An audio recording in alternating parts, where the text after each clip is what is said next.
We can't make heaven on earth. Whatever we build is going to be Babel. So there's no solution to the problem of society. People talk about the West is good, the West is bad. We have this kind of save the West is dead already, there was blah, blah, blah. What is the West? I think that's an important question. We have an incredible striving for authenticity in this culture because we feel like everything's so fake, everything's so corporatized and so forth. And so it's like there's a desperate yearning for realness and authenticity. And I think that's maybe the best way to talk about people who have weird identities, is that they are trying to find this authentic version of themselves. And so we know that we are not authentic as people. And so part of the way you can understand the fall is that God is reality itself. We're walking away from He who is reality itself. So when you walk away from He who is reality itself, the farther you get away from reality, the less real you become. And so we're all the way over here in this weird secular culture. We've become unreal. We've become like ghosts or shadow people. It's not really clear to me the vision of reality that Islam has to offer people the way Christianity did. I mean, Christianity was a total revolution of all of our philosophical categories, and I don't really know, what is Islam's grand and beautiful culture-changing insight, radical human dignity.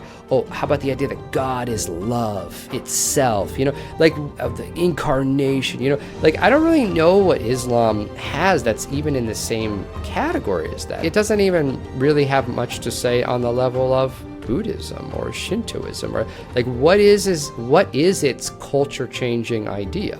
So therefore, what's going on with the liturgy? Well, the liturgy we understand to be participation in heaven itself. When Moses went up to Sinai and God gave him the tablets and He showed him all this stuff, God shows him the divine heavenly liturgy being celebrated by the angels. Because He comes down and He has all these little very particular things they have to do the tabernacle and the temple. It has to be this long and this wide, this to be this color, we have to put this there and this many cubits, and it has to be so exact. Why does it have to be so exact? Because imitation is participatory. Basically, here's our claim.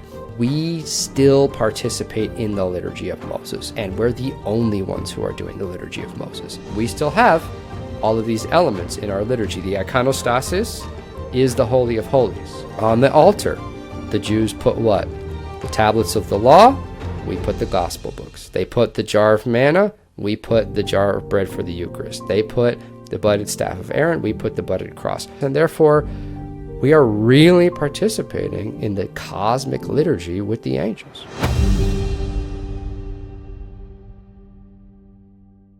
So one of the things we've been seeing a lot over the last 5 years is a lot of political commentary from the likes of Jordan Peterson and Ben Shapiro and Dave Rubin, and just there's a whole host of them. Konstantin Kisin. Great work is coming out from these guys. But what do you think they're missing in this conversation about how to save the West, and this idea that we should just go back to a particular moment not very far away where we kind of had things right? What do you have to say to that? I think that the biggest blind spot that they have is that they still think that the West is something like the Enlightenment or scholasticism. And they haven't really identified the West with its uniquely Christian elements that were like the Incarnation, radical human dignity, the Trinity, all of these things, and obviously the resurrection that made Christendom what it was. All of those things were in decline and being glossed over by the late scholastic and obviously by the Enlightenment period. And so I think it's very naive to think we're going to solve the problems of modern civilization, all this chaos, by going back to a period that's pretty definitively the decline of the West. The Reformation and the Enlightenment are the decline and the breakdown and the end of Christendom. And Christendom is the thing that makes the West uniquely what it is. And so to try to I think I was listening to something where they were like, oh yeah, Ben Shapiro was citing Kant approvingly. And I was like, if you take Kant to his logical conclusion, you can't know what the truth is, and you can't really interact with the divine or morality. Yeah. I mean, these are just not solutions. And over the last 5 years, we've heard so much on the topic of saving the West and saving Western civilization. But almost no one is offering a coherent alternative to what we've got that we can actually implement or transition to, and that benefits not only the nation or the civilization, whatever that means, but also families and couples and relationships and having kids and just like the day-to-day minutia of the suffering of existence, like a fully integrated worldview, right? You could say the worldview in this kind of more secular language or religion that we can actually move forwards with. And so I was wondering what you think the Orthodox Church or the mind of the church can offer the world at this time, that we just aren't getting from those, pundits online who are saying, well, we just need to delete TikTok off of our phone, or we need to vote more conservative, or deport this group of people, or have a stronger border, or like all these kind of, attempts to try and fix the problem. What do you think the Orthodox Church can offer us at this civilizational moment? I mean, everything. Mm-hmm. Like literally, the church offers us everything. And what that means specific to the problems that we've been talking about is that, the church offers us personhood, first of all. And that's a bigger conversation, but we got into it a little bit. I mean, a real center, if you want to put it in this way, this is the way people would probably put it now, an actual, authentic, real grounding for what your identity is. Now, we wouldn't talk like that because we would say a grounding for your being, for what you actually are, which is to become real. So quick side note, the title of my book is Journey to Reality. Yeah. And that's a play on what the church fathers are always talking about, which is that we're not fully human yet. We're becoming human. And so part of the problem with secularism is it sort of assumes the physical world and everything in it is like, that's totally real. And then maybe there's like some supernatural thing, perhaps, that we could believe in addition to it. And it kind of assumes that the physical, what you see is what you get, reality is fully real. And the Orthodox answer is it's not. Reality's coming. Reality himself, the God-man, is bringing the kingdom of heaven to earth now, slowly, not in a worldly way, but like in the divine liturgy. And what he's offering us is entering into full reality, both as beings and as, in our own individual capacities to become fully real, to become actually united with all mankind in the only possible utopia that has any legs to stand on. And so all of that maybe sounds a little abstract, but I mean, here's a historical way to answer the question. Even within all of the suffering that secular man has put himself through with all these civilizational problems that you've talked about, at the heart of it, we are still Christian in our imaginative framework. We're certainly not pagans. Like it's almost impossible for modern people to sort of understand right off the bat the pagan view of the world. We're post-Christian. Obviously, we don't act like Christians, but we think like Christians. The whole idea of creating a utopia or fixing the West or saving civilization, I mean, that utopian impulse, the reformer impulse, which is so strong in the West, it comes from the Enlightenment guys have the reformer impulse. The Protestant reformers obviously have the reformer impulse. The reformer popes in the scholastic era, they also have this very strong reformer impulse. Like the West is marked by this impulse to fix and reform everything. And so I guess I'll say two things about that, which is we can't make heaven on earth. The utopian vision is at odds with the Christian vision of the kingdom. Whatever we build is going to be Babel. So there's no solution to the problem of society. And Orthodoxy is not the solution to the problem of society. So that's just an important footnote. The second thing is that at the same time, everything we're yearning for because we're post-Christian, because our imaginations have been shaped by Christianity. The desire for utopia is a desire for the kingdom. The desire for radical human dignity is for human rights is the desire for a radical dignity in Christ. The yearning for identity, that is a yearning to become fully realized, to become fully human. Mm-hmm. You can say, it's very easy to point out on the internet how, oh, here's this completely crazy person on TikTok who thinks he's a squirrel or whatever. But it's like, what's the good in that? Dig down really deep. What's the good impulse in that? The good impulse is that he's trying to become fully what he is. Now, he's wrong about what he is. He's confused. But this this impulse to become fully human, to self-actualize. This kind of sounds like a new agey term, but I put it in these terms. That's really what the church is talking about. To become fully human in Christ, to fulfill all of our longings, to fulfill all of our potential, if you want to put it that way. The yearning for identity, it's so desperate and it's so manic because that's what we want. That's what we're really thirsting for. And I think our society has gone in this way that looks very sick, like we're unwell, but we're unwell in a way that shows you what we used to be. We used to be Christendom. All of our longings come from that. So the other answer to what does the church have to offer is it's offering the West its soul back. And we miss it. We feel it, even though we've been trained to say, no, I don't believe in that. Yeah. Wow. Yeah. That's a really good way of putting it. And I like this idea of some of the longings that are kind of now playing out in maybe some of the really, really perverse ways. If you kind of retrace it back, you can find that it's kind of coming from what you could describe as the Christian imagination.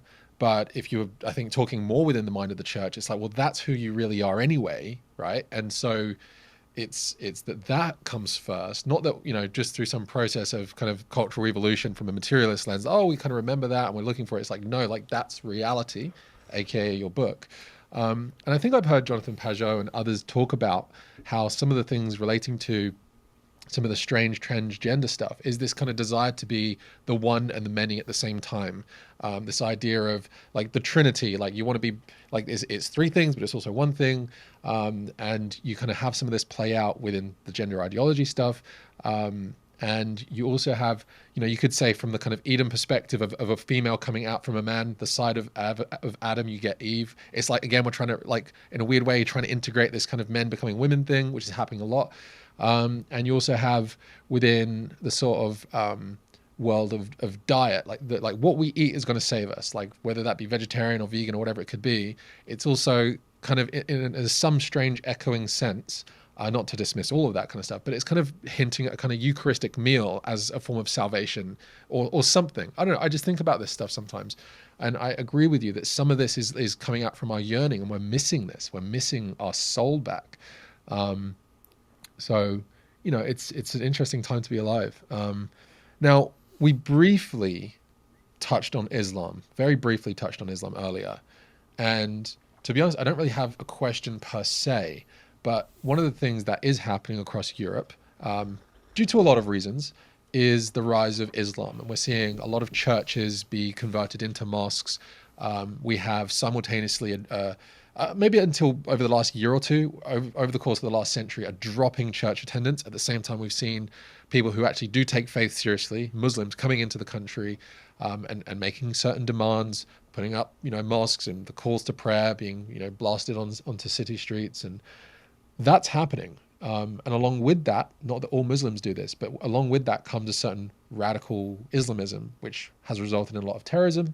And we are, it seems, under this kind of neoliberal secular framework, really unarmed to be able to do anything against this. We don't have any tools in our arsenal to be able to combat this or say why some of this stuff is wrong, because we are so ingrained in this idea of like multiculturalism and things like that. And we're also cut off from our history and don't have some of this stuff in context to what happened for hundreds of years with the Islamic conquest and things like that. And so, when we're talking about alternatives to this, or solutions to this idea of save the West, how do you see Islam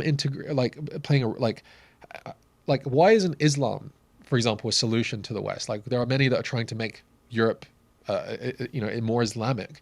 Like, do you have any polemics or arguments as to where you stand on the issue of Islam, for example? Could I start by first kind of reframing the frame the West, please, kind of language? Yes, please do. Yeah. So I mean, this is, and this may be a little pedantic, but like I think it's really important to kind of be oriented in these definitions. I mean, people talk about the West is good, the West is bad. We have this kind of save the West is dead already. There was blah blah blah. What is the West? I think that's an important question when we ask these other kind of questions. And I think it's important to remember that the West has a long history, and it's been many different things over the course of its civilization. And so when we're talking about the West, one thing we mean is that, sort of as a foundation, it's the Greco-Roman culture that Christianity entered into. So we have this Greco-Roman root, but we're not that pagan, actually, because the way that we received all these Greco-Roman guys, Aristotle, Plato, Marcus Aurelius, was through Christian translators, Christian manuscript copyists, etc. So you sort of have the Christianization of the Greco-Roman culture. That's the foundation of the West. And then you have this other thing that comes out of that, which is scholasticism, that kind of then gives birth to the Reformation and the Enlightenment. And that's what Oswald Spengler calls the Faustian impulse, the impulse to learn and understand everything about the world so that you can master it and conquer it. And that's not really a Christian impulse, but it does kind of start to come out of late Christendom in the West. And then that turns into the Enlightenment and secularism. And my problem with a lot of these Save the West questions is that I think that what most people mean by Save the West is something like they have this rosy view of Enlightenment culture. And so it's really easy to poke at progressives for what I think are just sort of obviously civilizational destroying ideas. Like they just don't make sense and they're just deeply anti-Christian. But I think it's also worth poking at the so-called conservative or reactionary for thinking that the solution is somehow to just go back to the good old days of Thomas Jefferson, the deist, or to Kant, back when we believed in reason. Yeah, and reason was busily engaged in dismantling Christendom. Like there is no... So when you try to return to something that's basically anything in the last 1,000 years going back to the scholastic period, I'm not sure that that's the West we want to return to anyway. And the fact and if none of it's really Byzantine or Orthodox at all, it's scholastic and Protestant, and then atheist. Like these are all kind of the same thing in terms of a historical trajectory. So it's like, as a Orthodox Christian, I don't have any particular nostalgia or interest in going back to a point in the collapse where we had collapsed a little less than we have now, And so it's like, I don't know what saving the West means in those terms. I don't want to go back to the Enlightenment or the Reformation or scholasticism. Yeah. And so to go forward, we need something new. We need an authentic breathing of the gospel of the Orthodox Church into culture that forms a new thing that fits within our time and place now. The way that she went into Russia and there was Russian Orthodoxy, and she went into Greece and there was Greek Orthodoxy, and now she's in the West and there'll be Western Orthodoxy, not Western Rite, I didn't say that, but in a few hundred years, perhaps there'll be such a thing, God willing, as American Orthodoxy or British Orthodoxy or something. That's going to take time though. And so that, I think, I don't know I don't want to save anything from, 1054 till now. Okay. just to be blunt with it. Like I want to make something, a new, whatever the new form that the church needs to take in our time and place, which she's always done throughout history. So Islam, therefore, what's going on with Islam? And I know people are stressed out about Islam. I don't live in Britain. I live in the United States. So I don't have a lot of perspective on that. And I just think that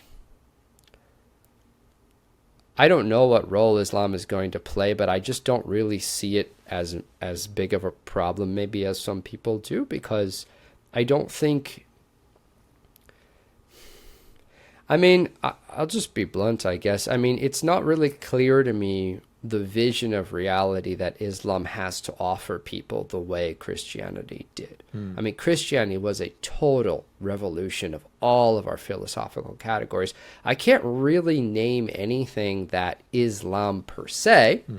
There were great Islamic scholars in the early Middle Ages that did math and astronomy stuff, and that's a different animal. But I'm just talking about like Islam per se as the religion. I don't really know, like, what is Islam's grand and beautiful culture changing Yeah. insight, radical human dignity. Oh, how about the idea that God is love itself?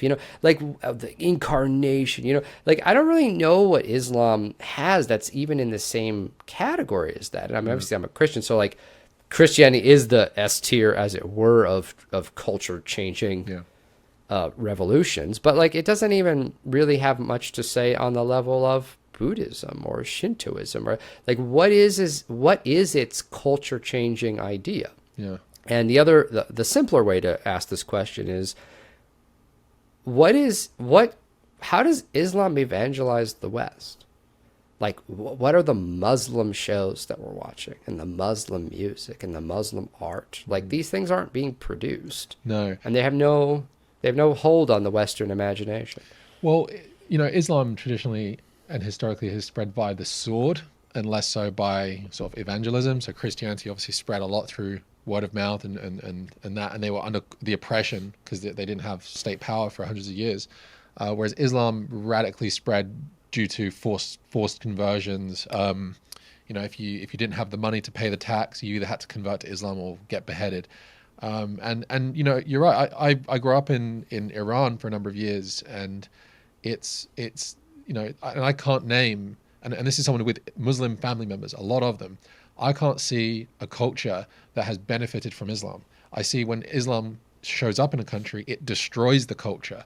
It destroys the pagan statues. It destroys the Buddhist temple or the statues like they did in Afghanistan.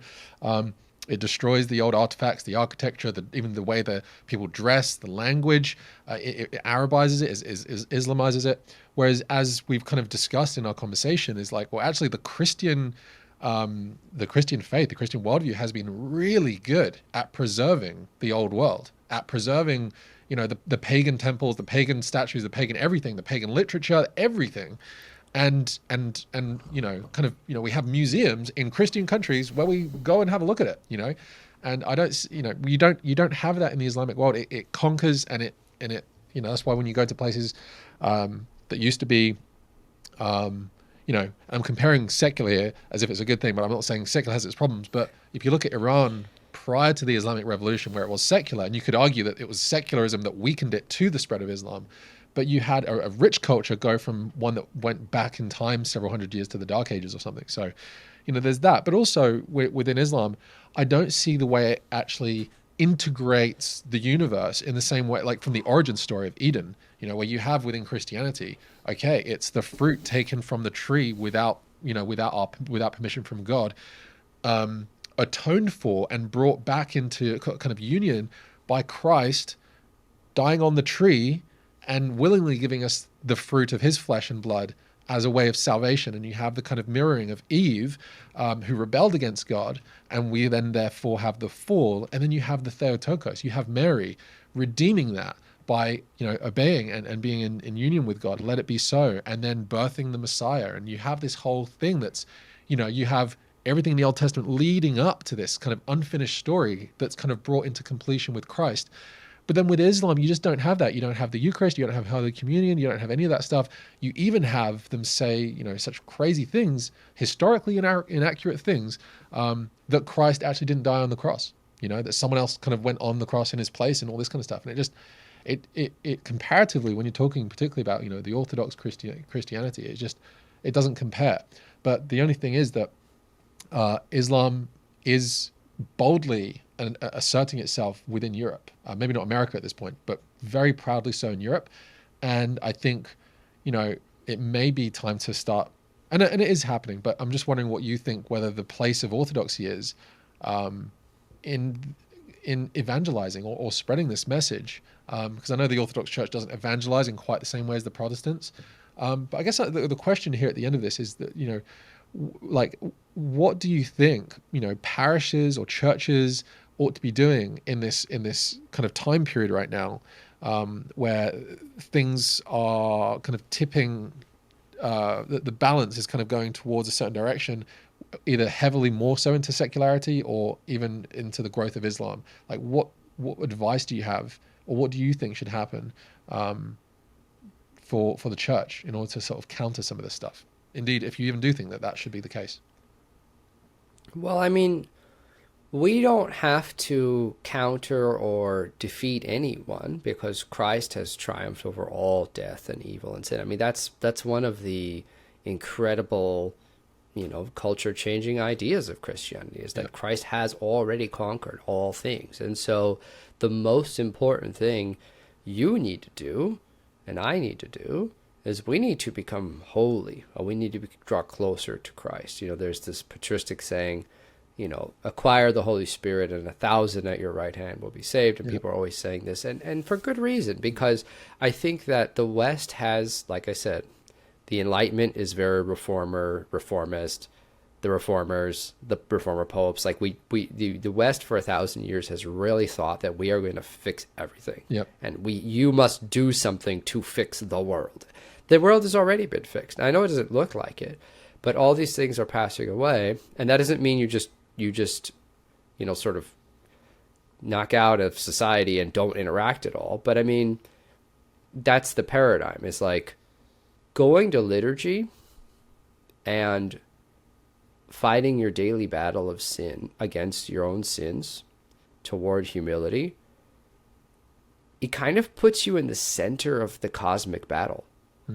Like, it is the most heroic thing you can do. Every time you don't sin, or every time you do, and then you repent and you get back up and say, Lord, have mercy. I mean, you're at the center of the universe there, trying to totter up the hill with your cross on your back, following the master. And so, I think that it's not that there's this dichotomy between should we interact with the world or should we just give up on it and do our own thing? I mean, that itself tells you the paradigm that we're thinking in this reformist temperament. Either save it or give up because it can't be saved. It's like, no, it can be saved right now by you.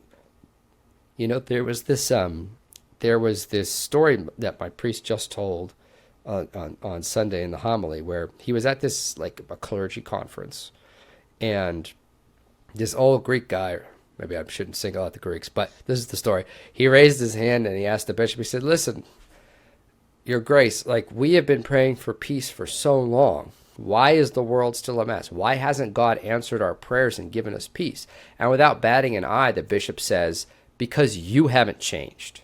You personally have not changed. That's why God hasn't sent peace. And that's the answer, because, the human being is at the center of the cosmos in a different way than secularism. Secularism wants to make us the center of the cosmos in terms of our appetites of absorbing everything. But Christianity places you at the center of the cosmos because the cosmos is the earth is the garden and Adam is the priest of creation. So everything Adam does to steward the creation, you're doing right now, today, every day. And so what we need to do, if you want to look at it in that sense, is put down deep roots, deep roots. So many Protestants convert to Orthodoxy and they immediately want to start evangelizing. And it's like, you're not ready. In Protestantism, I went to evangelical college, they told you, the day that you converted, you know enough now to spread the gospel. But it's not about knowing things. It's about being something. If you cannot be angry with somebody and show genuine compassion for them, if you can love your enemies, actually love your enemies, this is so hard. This is what Christ asks us to do. This is what changes the world. And so I want to reframe all of this as, it's a personal battle that's simultaneously the whole cosmic battle, all at once. So the churches need to do what? They need to catechize. They need to have more liturgies. They need to really educate their children in the life of the church. Take the cell phone away. I mean, there's a lot of practical things that I think people should do. And actually, this is a good time to mention it.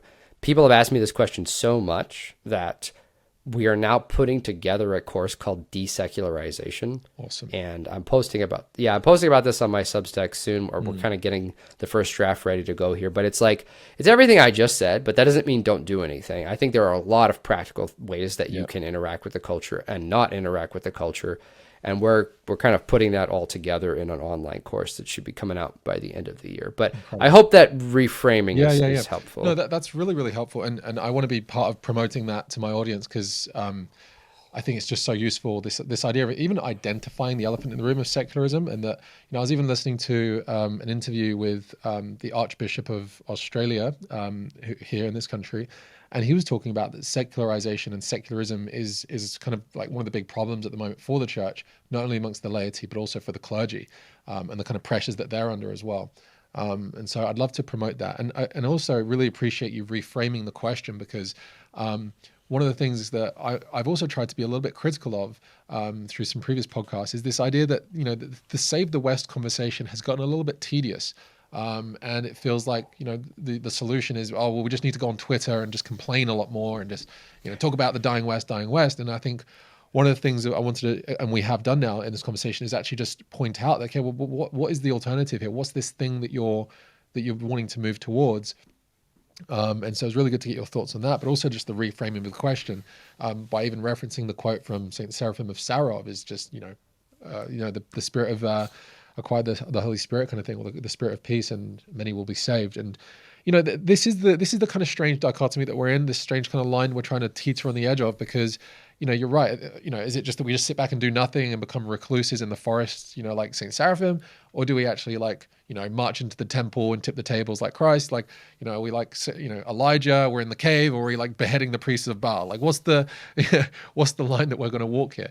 And so it's a complicated one, and I just really appreciate your insight on this and just reframing the question. And I think that's incredibly useful.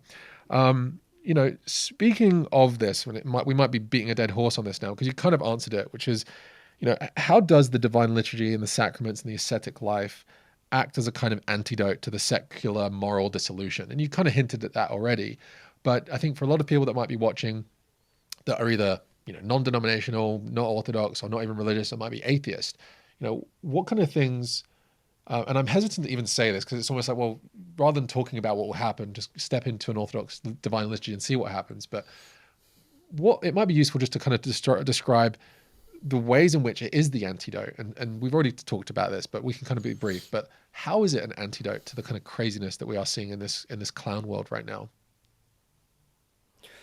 I think that, there are many ways to answer this question. The way I answer it in the book is, if the whole world is falling apart, one way to look at that is that we're not really real yet. And, what is reality? Where is it? What is the real thing? Because, you could say, people tell, all these identities, are they fake? Are they real? What's more real? And we have an incredible striving for authenticity in this culture, because we feel like everything's so fake, everything's so corporatized and so forth. And so it's like there's a desperate yearning for realness and authenticity. And I think that's maybe the best way to talk about people who have weird identities, is that they are trying to find this authentic version of themselves.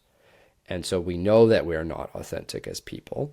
So what is it? And Orthodoxy, most of all, emphasizes that we're becoming human and that we're becoming real. And the way I define God in this book, obviously I'm not the only one to do this, is that God is reality itself.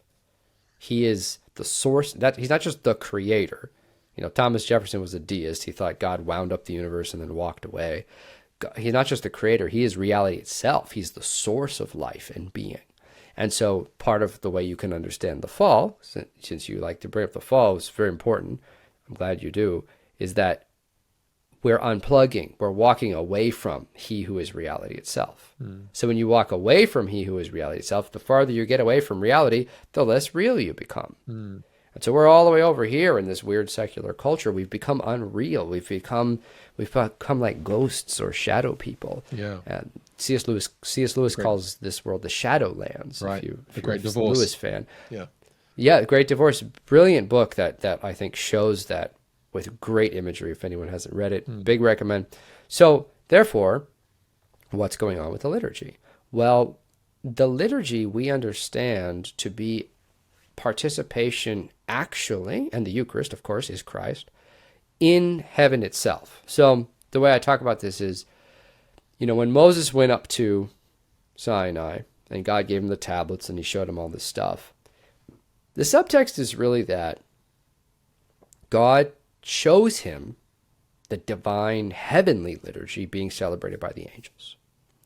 Because he comes down and he has all these little very particular things they have to do the tabernacle and the temple. You know, it has to be this long and this one, and this to be this color. We have to put this there and this many cubits, and it has to be so exact. Why does it have to be so exact? Because this is something that would have been completely intuitive to all ancient people, not intuitive to us, is that imitation is participatory. So when you imitate something, you're actually participating in it. That's why masks end up getting used in lots of religious functions. A good modern example is the Japanese cultural festivals. They have all these masks that they put on because they're kind of dressing up as these yokai and these kami and spirits and things, and that's how they participate ritually in these things. I guess the modern analogy would be, if like this happens with little kids, like you're 5 and you love Spider-Man, and your dad gets a full body Spider-Man costume, and he shows up and he's posing like Spider-Man, and a little part of you kind of like feels like, oh my gosh, like, is this my dad? Like it's weird, and you feel this little tug because by imitating, the dad is actually participating in something like the cultural energy of Spider-Man. Mm-hmm. I think we get that. Mm-hmm. And so all ancient people thought, okay, well, if we imitate the cosmic things that are happening, we can actually participate in them, really. And so by creating this liturgy, that's what's going on in the tabernacle with Moses, it has to be so precise because they're trying to imitate the divine cosmic liturgy in heaven. And that's why people die when they interact with the tabernacle incorrectly. Not because like God's mad and he wasn't ready to wake up yet, and so he smoted you. It's because you like, it's like you got to put a hazmat suit on when you pick up nuclear, you go into a nuclear power plant or whatever, because it's like these are cosmic energies you're dealing with that you're just not prepared to interact with because you're made of flesh. And so that's what's going on. And so, okay, so what does this have to do with Orthodoxy? Well, basically, here's our claim. The liturgy that Moses was celebrating was a true imitation and therefore a real participation in the cosmic liturgy that the angels celebrate around the throne of God. And we still participate in the Liturgy of Moses, and we're the only ones who are doing the Liturgy of Moses. Modern Orthodox Jews do not celebrate the Liturgy of Moses. They don't practice the religion of the ancient Israelites, so they're not doing it. You think, oh, the Jews still do it. No, they don't. Yeah. Rabbinic Judaism is a post-Christian religion. They can't practice it because there's no temple. The Christian idea was, oh, well, we're going to start, instead of there being one temple, that was the old Israelite model, every church becomes a temple, and they all equally participate in that cosmic divine liturgy. We still have all of these elements in our liturgy. The iconostasis is the Holy of Holies, except there's a door in it because you could go in and out, On the altar, the Jews put what? The tablets of the law, we put the gospel books. They put the jar of manna, we put the jar of bread for the Eucharist. They put the budded staff of Aaron, we put the budded cross. So the Orthodox liturgy is really a direct continuation, and if you want to put it that way, evolution or Christianization or whatever, that's kind of scholarly, but it grew out of the Liturgy of Moses. And so we are doing the Liturgy of Moses, and therefore we are really participating in the cosmic liturgy with the angels.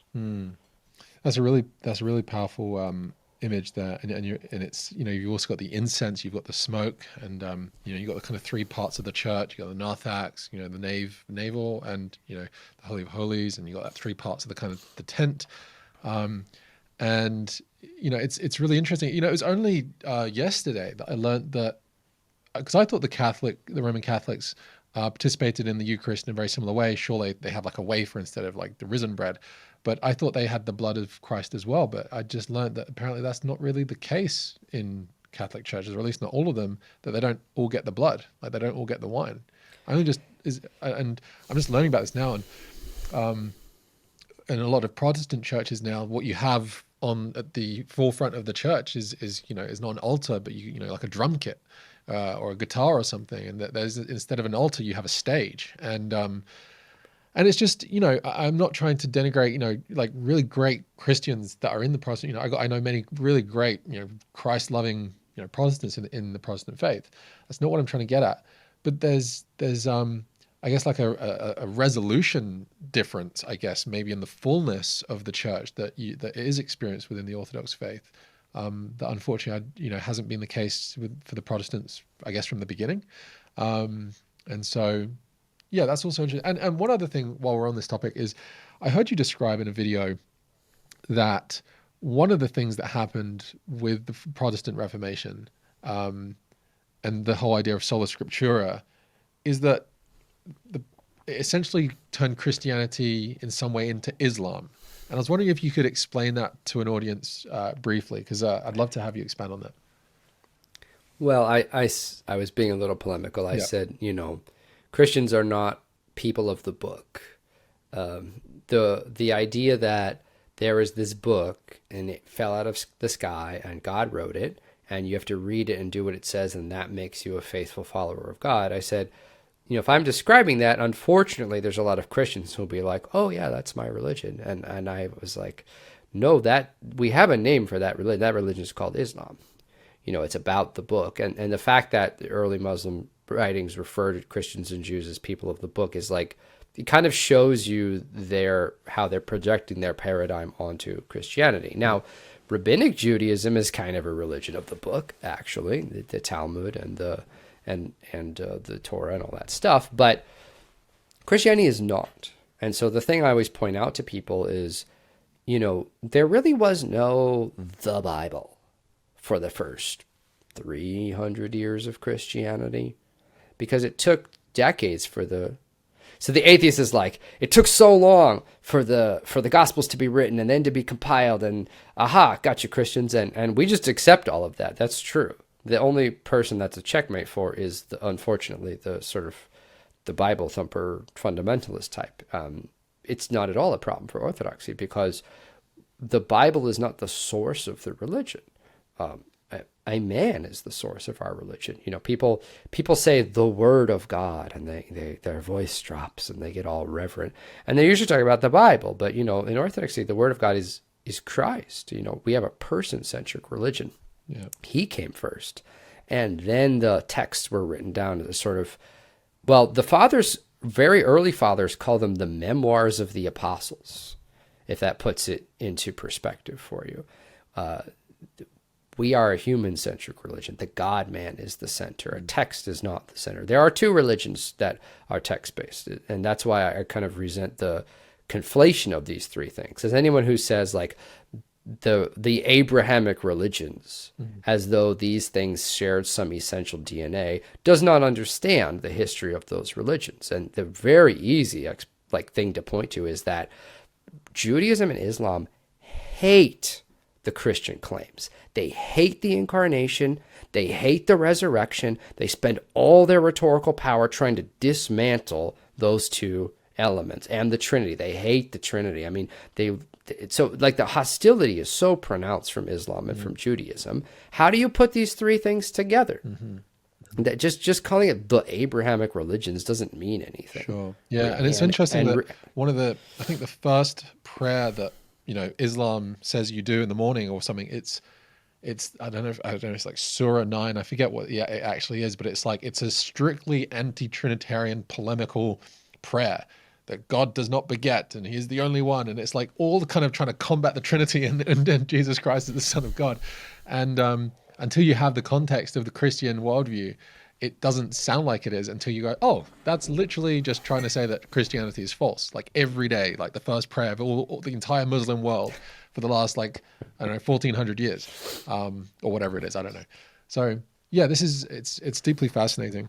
Okay, well, look, just to wrap this up, and there's so much that we could go into, and we could keep talking for hours. But I was wondering what you think the greatest challenge is for someone trying to move from the secular mindset to the sort of sacramental one, especially in a culture which is deeply entrenched in and hostile to or indifferent to the secular, and very entrenched entrenched in the secular and hostile to the sacramental.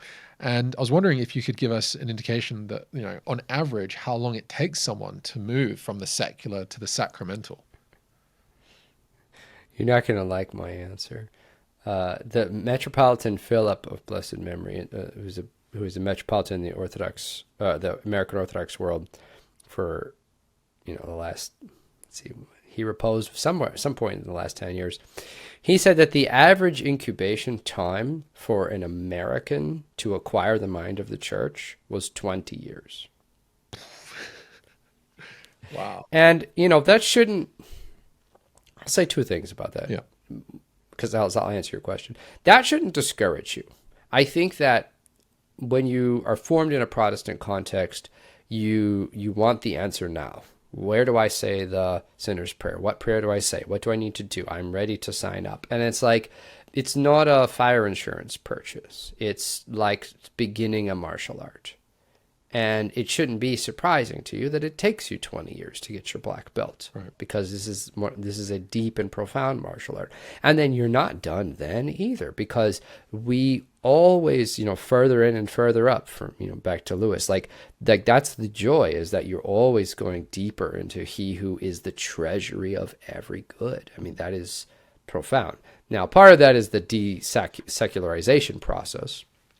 And you're asking, what's a main thing there? And so you're kind of asking me, what is one of the main things we're addressing in the desecularization course? And over, it just keeps kind of coming back to, I think one of the main sort of religious fixations of secularism is this idea of hedonism, like this idea that your pleasure is the highest thing / is the thing that gives value to everything. Like if it's satisfying you, it's good. If it's not satisfying you, it's bad. I mean, this is what philosophers called hedonism, like pleasurism.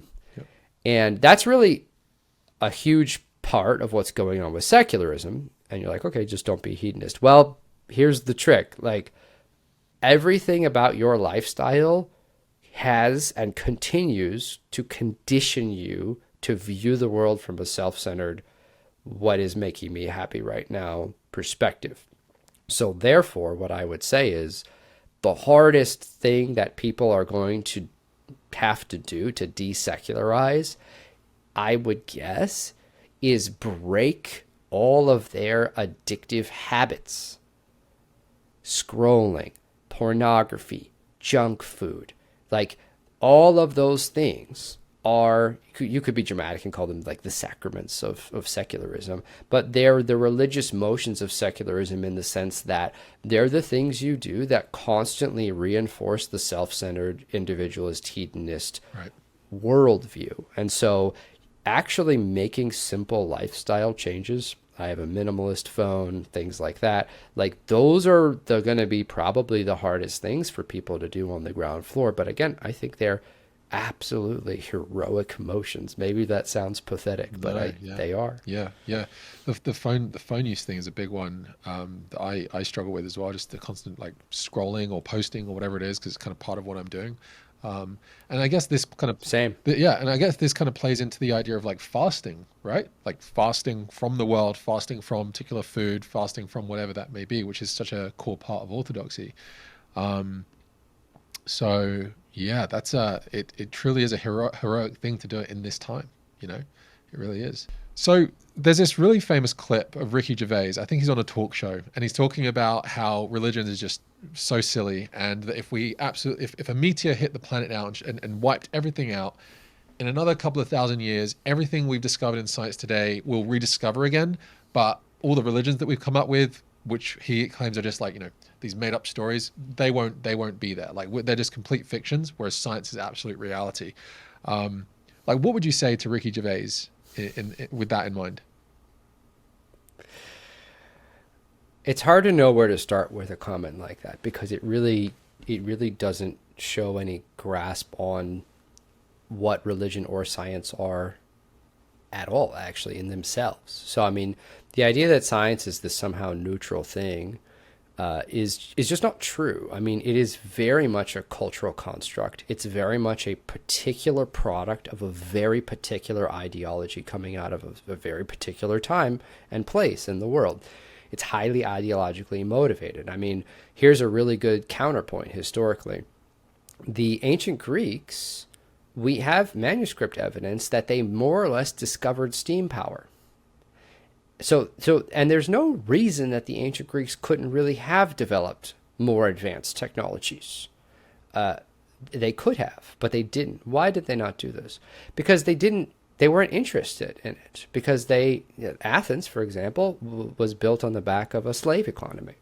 So Aristotle and the boys, they just did math and geometry and had debates and drank wine and wrestled, and they didn't care about developing technology because slaves did all the work. What's the point of developing technology? So this idea that science is somehow the inevitable progression of using reason or something like that, that just isn't true historically. It took a very particular culture with very specific ideological motivations to develop the type of belief in empiricism that Western man had, and there's just no reason. I mean, you can't tell me that Aristotle and those guys were not smart, and that they were idiots or something like that. They just didn't care because of their worldview.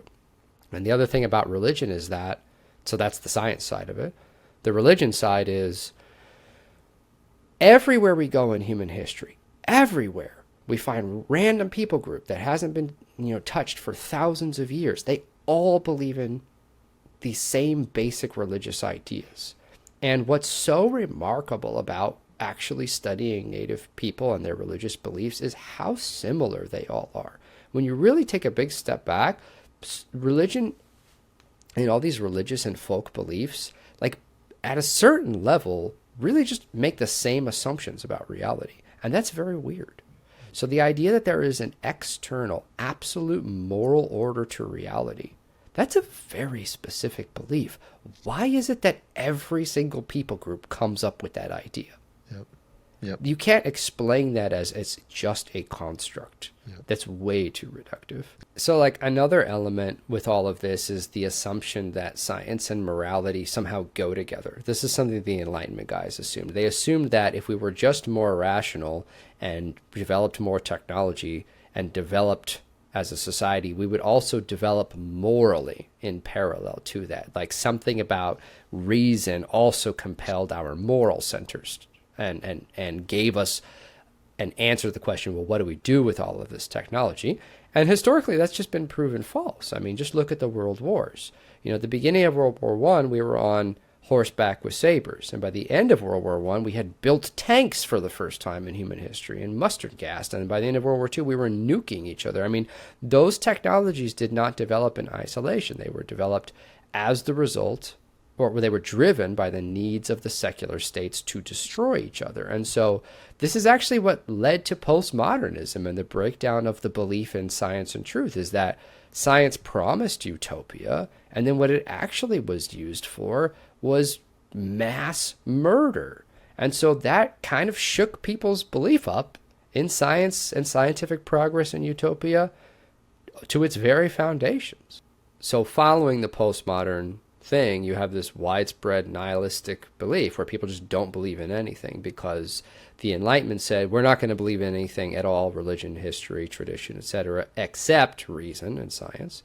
And then when reason and science got discredited, there was nothing to believe in after that at all. So people just stopped believing in things. And what's left when you don't believe in truth, because that's the postmodernist claim, what's left is power and pleasure. So you use power to get pleasure. And so a world of violence and self-indulgence is sort of the inevitable world that you get when you stop believing in truth of any kind. Now, what comes after that? I mean, something has to come after this. And what I'm noticing personally, both in my students and catechumens and the people I interact with and online, is that we are sort of re-enchanting in a weird way. We are starting to believe again in things like karma and morality and spirits and esotericism. Astrology is making this comeback, but part of our new religious frontier is is what I call the dark logos, this kind of techno-paganism where people are starting to worship ChatGPT. People are starting to take DMT and think that they're talking to these particular spirits who know how to govern the world. People are ready for aliens to show up and tell us, oh, this is the correct way to live. This will solve all your problems. So there's this hole here for something to worship, and we will worship. This is our inevitable destiny. We must worship something. And the bad path is that we worship a demon disguised as AI, or a demon disguised as the aliens who are superior, or something like that. Are you genuinely and seriously concerned about AI and where it's going then? Yes, I'm genuinely and seriously concerned about where AI is going. And I don't think it's that difficult to be concerned about it, because you can just read all of the marriages that have broken up and suicides that have occurred because of what there's a term now for AI psychosis, where people interact with AI starts to tell them it's awakened it, and that person that's interacting with it has awakened it, and that person is a prophet, and that person's the only one who understands it. And then you say, well, what's your name? And then it gives itself a name like Artemis or Hermes, and you're just like you cannot make this stuff up. It's just happening. And so when I see that, and I did a whole series on this, when I see that, I'm like, okay, so the gods are returning again. And they found these masks that are palatable to a modern post-Enlightenment secular person. A mask like aliens, a mask like AI, a mask like superintelligence, or a mask like drugs, like DMT. But everything that is coming out of these interests just to me looks so uncannily like the pagan religions of old that I can't help but, and I'm Orthodox, I believe in those gods. They're real. They're just fallen. So I can't help but think like, oh, I guess we're going back to this. But the form is going to be so much more totalitarian because of the power of technology that I think it's something to be concerned about. So one of the things that Charlie Kirk mentioned in a speech that went viral after he was assassinated was that a spiritual battle is coming to the West. Do you think this is a big part of the spiritual battle that's coming? Yes, but it's not like this is new. This kind of worship of technology, this longing to harness occult energies and power for the dominion of earth, the desire to rebuild Babel, this isn't new at all. This is built into the beginning of the scientific revolution. These guys, people like Newton, they are occultists. They are deeply interested in the occult and in harnessing the primeval powers of nature so that they can conquer reality and usher in their own technological utopia. I mean, we've been doing this for 500 years. All right. Well, look, final question is, for those who might want to explore your work more, see what you're up to, where should they go? Where should they follow you to find out what you're about, and also where can they get your book? So the Substack is probably the best place. Right now, I'm kind of on a lot of different platforms, and Ancient Faith runs half of them, and so I don't always even know what's going on, where the podcast is at any given time. But on my Substack is kind of the main place, zacharyporcu.substack.com. And I post everything. Everything's cross-posted there, and you can listen to me on Ancient Faith. You can check out my channel on YouTube, but everything's basically just cross-posted there. But the book is published through Ancient Faith, but you can just get it on Amazon too. Okay. Awesome. Well, I encourage everyone to go and subscribe to your criminally undersubscribed YouTube channel. I want to see you debate Jordan Peterson and all those great people out there, and really get your ideas and the way you approach these problems of society. I would love to see that happen. So I want to ask all my subscribers to go and follow you and check out your book. And please do come on the show again. It's been an absolute privilege and an honor. And I know that we've only scratched like the tip of the iceberg, like not even like 2% of all this stuff, which can be found on your Substack and YouTube. So until next time, God bless you. And let's do this again sometime. Thank you so much. I'd be really happy to come on again. Awesome.